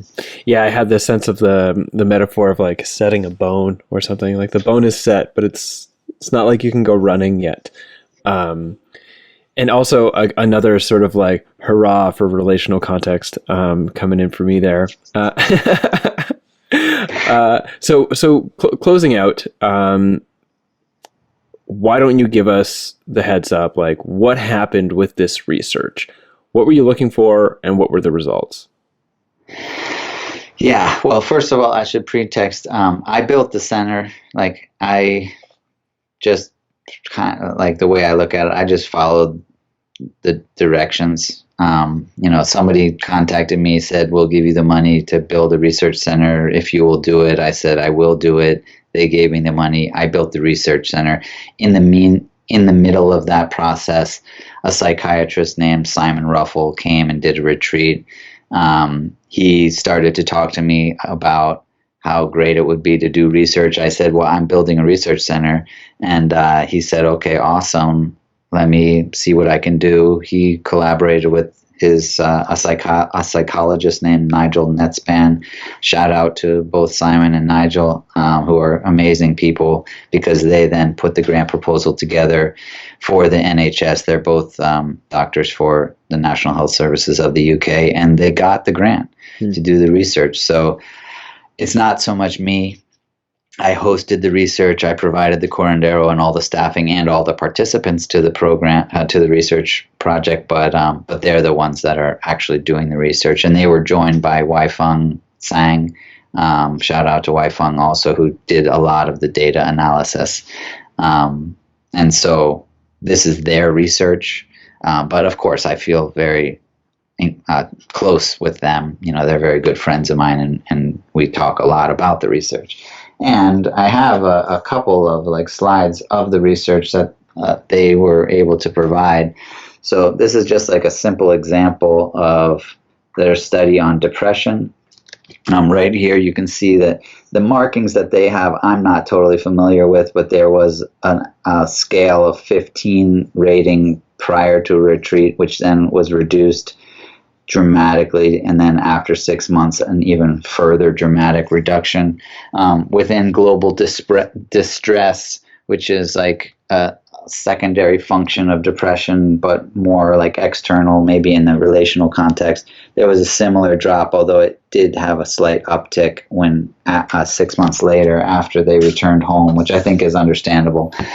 Similar with their two anxiety studies, dramatic drops. And then 6 months later, there was still a slight increase. What was very interesting was the results. The studies were done on all of our programs. So we have 1 week, 2 week, 3 week, and 4 week programs. And they just did the studies regardless. Like if you were in a 1 week program, they did the measurement before and then after and then 6 months later. And if you did a 4 week program, they did the same thing. And they were almost identical, which I thought was really interesting. Like it didn't seem to make that much of a difference if you stayed for 1 week or if you stayed for 4 weeks. Granted, they admitted that they were using a very general depression measurement schedule, like evaluation. But I think that was the most surprising part of it for me, was that within 8 days, people could still have an incredible transformation in their lives. That was just looking at depression, though, and that made me feel really good, actually, because it would have kind of sucked, I guess, if we had a program that didn't provide that opportunity for transformation. Whereas the 2 week, 3 week, and then on to the 4 week are designed more for the treatment of physical conditions. The treatment expands. So, but what was promising and somewhat surprising was just in terms of depression and anxiety, it took a very short amount of time, like just 1 week, to achieve dramatic results. Wow, that's cool. That's good to know. Yeah. So I for a second there, my response to that was, I feel like my response to that was really lame. Actually, it's very exciting. It's very exciting research that's turning out. What is the next step? So your phase 1 was just looking generally like, okay, you're rating for depression. People come in, they get a score. How high is your depression? This high. You leave. How high is your depression? This high. Lower. Sometime later, how high is your depression now? Oh, still less, but getting okay. So that seems to be the essence of the of the phase 1. What is phase 2 research that you're moving into now? What is being looked at there? And yeah, so basically what's being looked at in phase 2? Like how is it complementing on what was achieved in phase 1? Essentially, it's the same. It's not like we're going to stop doing that, but the evaluations, I should say, like that simplified. Yes, that's what's happening. It's quite a lengthy process to make those evaluations. It wasn't just like on a scale of 0 to 100, rate your depression. Depression to happy. I feel smiley emoji today. Yeah. Yeah. So that was 5 smiley faces. No, it was quite a complex, and obviously, because it's the NHS, it had to go through a very lengthy approval process to have that evaluation just be even approved as a medical measurement system. And that's where we are right now, where we're waiting for the approval for the phase 2 evaluation system.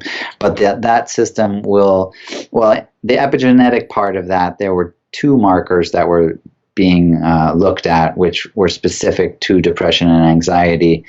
But now that will be expanded, I think, to like 27 markers because other institutions have come on board. And because we still have, I should mention there were saliva samples taken before, after, and a follow-up to measure the epigenetics.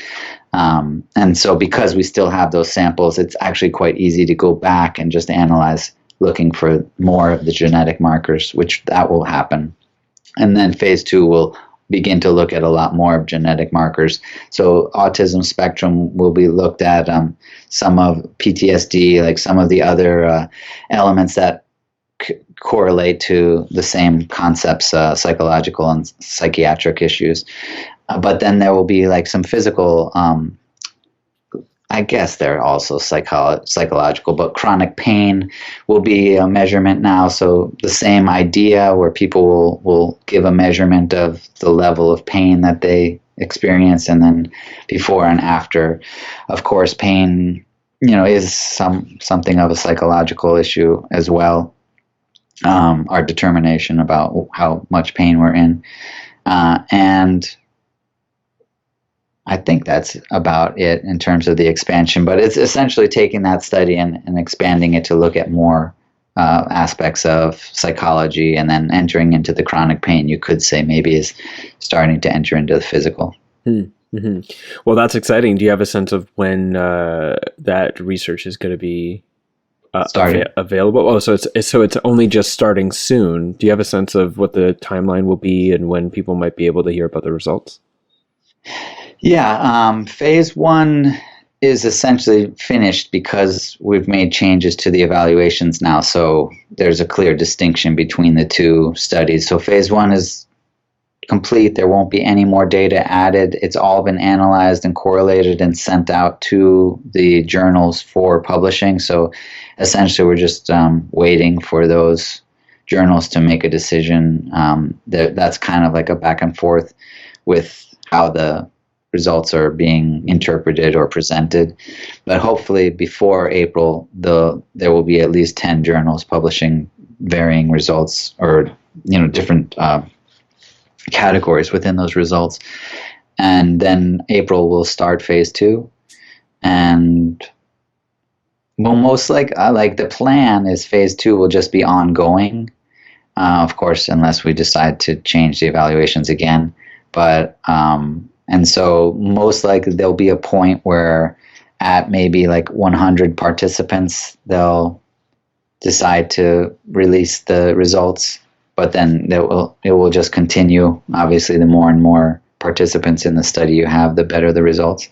So my guess would be that by the end of this year, those results will start to come in. But with the 6-month follow-ups, it probably won't be until the end of 2021 that the published results actually come out. Great. Well, I'm glad that you're doing this work. I think it's important for the scientific paradigm to be tracking the legitimacy of the claims of healing that ayahuasca often comes with. And also, I'm personally very, very curious about how, what is discovered with the epigenetic changes, because that stuff is really interesting for me. To close us off, Carlos, why don't you let us know how people can follow more about what you're doing? Possibly they'd like to get involved with this research. What are the relevant links and social media access points for you?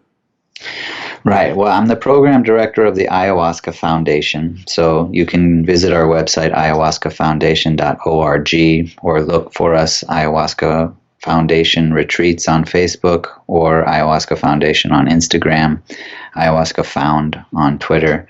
If you visit our website, there is a research tab, and that tab admittedly is not as extensive as I want it to be, but we're kind of waiting for the results of the phase 1 research to be published so that we can expand out that section. But there's a contact us form, and that contact us goes not only to me, but also to Nigel and Simon and Wai Feng directly. So if there are potential researchers or people with ideas about research out there that want to contact the lead researchers on our research projects, they can do that very easily through the research tab of our website. And as soon as we have the published results, we'll certainly be presenting them on the website and linking them through our social media as well. And also, if you want to find out information about the retreats and the courses that we offer, you can check out the website, ayahuascafoundation.org. Great. Carlos Tanner, thanks for being on the show. Hey, thanks so much. It was really fun talking to you about this stuff. And cut. Okay, that concludes our episode today. Thank you so much for tuning in. Thank you for following up on this episode by checking out the research that has been achieved or done through the Ayahuasca Foundation's Research Center.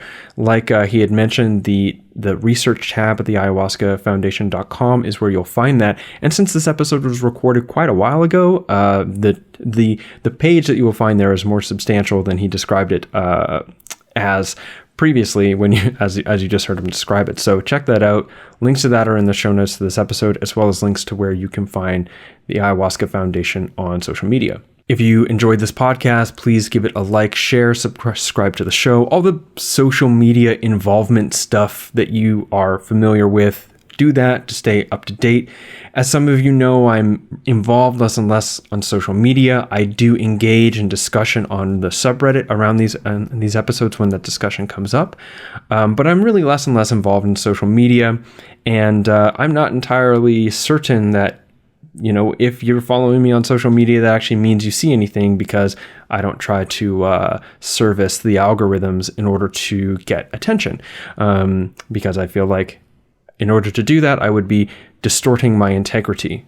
That might not be the case for others because of the type of content they make, but for myself, that's what I would need to do. And I would have to try to fit the content into the box that most dominates your attention and increases the attentional wealth value of the social media platforms, which I'm not interested in doing. So if you want to actually be sure that you see updates on what I do, then or on the content I produce, rather, sign up for my newsletter, which is linked in the description below. So then you can connect with me via email. I don't spam. I don't release them very often, but you'll definitely get updates as to what's going on. So that's all for me. Thank you for tuning in, and I will see you on the next episode of Adventures Through the Mind. Take care.